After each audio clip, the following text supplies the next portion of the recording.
A new housing development's been proposed in Union County, South Dakota to encourage people to live closer to where they work.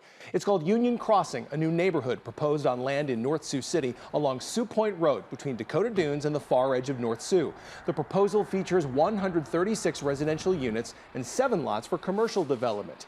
Until now, it was farmland, but that was sold to the developers who are trying to attract Union County employees to live in the state where they work. Right now, 93% of the workforce in North Sioux live outside of city limits and commute to work. Rentals are great, multifamily is great, maybe when you're starting out, but at some point in your career, in your life, you want to own the residence and the ground that you live on. This gives people an opportunity to do that.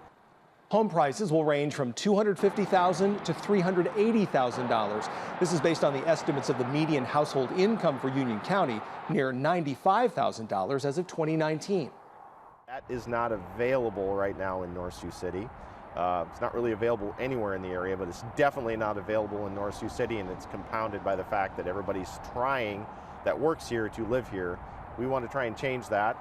This is going to benefit everybody that lives in the area, especially North Sioux City residents.